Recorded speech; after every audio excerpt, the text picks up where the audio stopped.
Leaders in politics and business, along with academics, have come together in Dubai for this year's World Government Summit.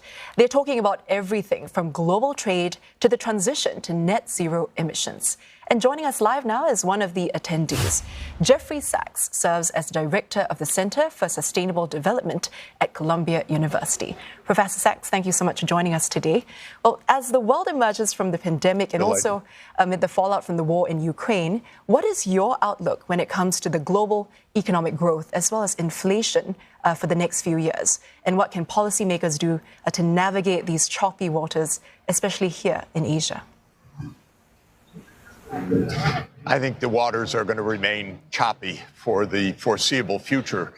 The war in Ukraine certainly is not over by any means. In fact, the two sides, the U.S.-led coalition and Russia, have not sat down to negotiate. That destabilizes the whole world.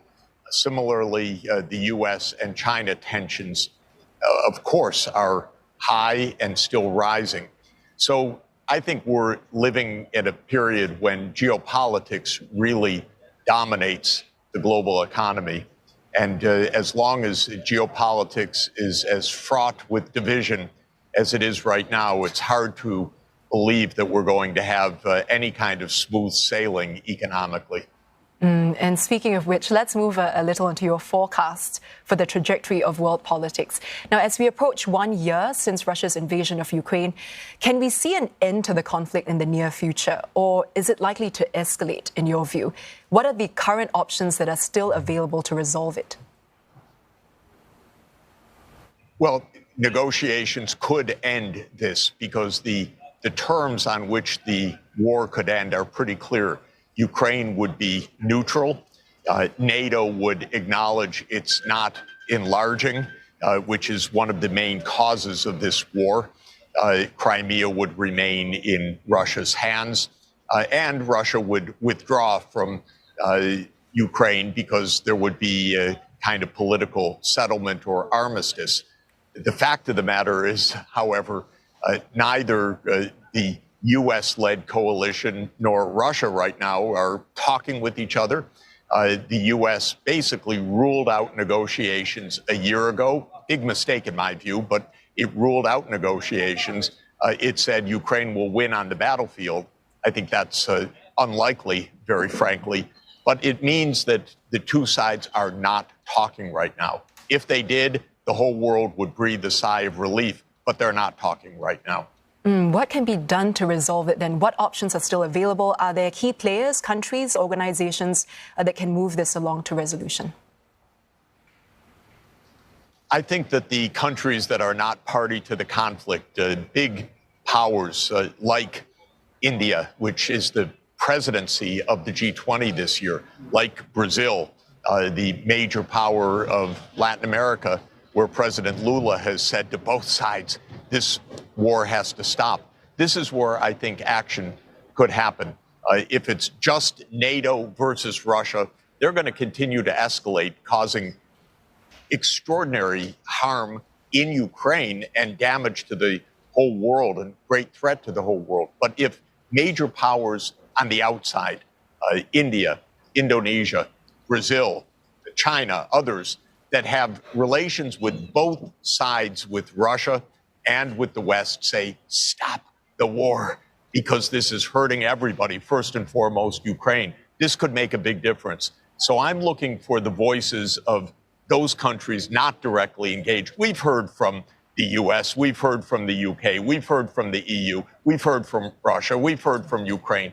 But the vast majority of the world has been on the sidelines. And I think that if those countries come forward right now, especially India as president of the G20, Brazil, Indonesia, other major countries, and say, this war is devastating for all sides. Stop. It would make a big difference. That's my own view. And moving away from the small players to the big ones, with U.S.-China tensions escalating, are we likely to see the spread of war and proxy conflicts? Can we see that intensifying? Are the U.S. and China on the path to eventually coming to blows in Asia, for example, in Taiwan, in the South China Sea? It's very dangerous right now. And we should understand that Ukraine was dangerous for many years before full-scale war broke out. We should look at Ukraine as a warning sign, a bright red warning sign. I personally feel the United States has pushed very hard on China, for example, on these unilateral trade measures and sanctions measures and technology measures and forming new military alliances in Asia. None of it has been constructive. And I think that we need constructive approaches right now to stop the two giants from continuing on this very dangerous collision course. Take Ukraine as a warning sign. The same could happen in Asia. It would be devastating for the world. We need China and the United States to be talking with each other, to be negotiating with each other, to be in dialogue with each other. It's not happening right now. And what role then does Southeast Asia play in that dialogue, in global geopolitics? How can countries here navigate those relations with the two big powers, US and China? This is a very good question, because the U.S. approach always is either you're with us or against us. So it talks to every member of ASEAN and says, you're on our side. And of course, every country in ASEAN has and needs relations, very strong relations, economically, financially, technologically, ecologically with China, as well as wanting relations with the United States. And nobody should be forced to choose sides. So I hope that ASEAN as a group could say to the United States and say to China, don't make us choose. If we have to choose, we choose. We want decent relations with both sides. We don't want to choose. It's very dangerous. And this is why geopolitical conflicts among major powers, whether it's the U.S. and Russia or the U.S. and China, is extremely dangerous for everybody else. But why the rest of the world has to say very clearly, we don't want to be pulled into your brawls. Better yet, stop the brawling, because two main powers should be able to cooperate with each other and avoid conflict. And Professor, I want to move now into Asia's role as well in that transition to sustainable development. That's vital not only for Asia's future, but also for the rest of the world. In your view, what are some of the major challenges when it comes to making this shift in sustainability in this region? And how can the governments here overcome them? Well, of course, I think it always goes without saying, but probably always needs to be said. Asia's home to around 60% of the world population and more than half of the world output and more than half of the world's greenhouse gas emissions and more than half of the world's environmental crises.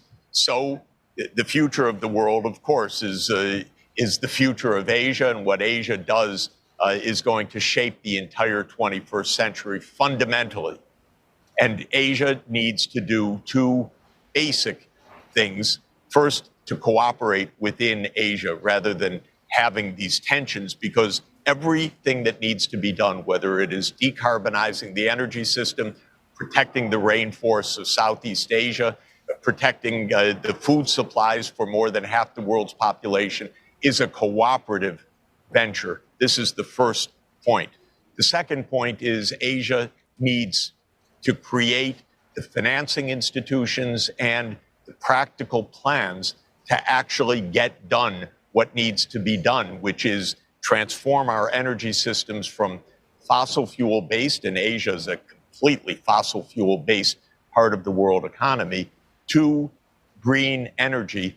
And not in the long term. We have a very few years to get this done.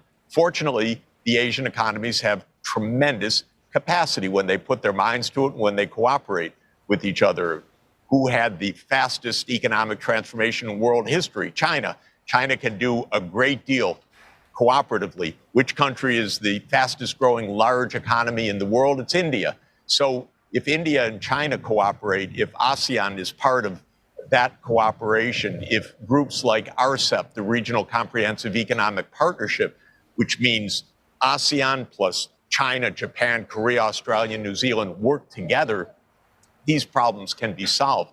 But to do all of this, we have to put aside the old 20th century outmoded geopolitics. That is the U.S. versus Russia. What could be more 20th century than that? Or the U.S. versus China? We have to think in a 21st century way, and especially Asia has to stand together and say, we don't want to be divided. We need to solve our problems.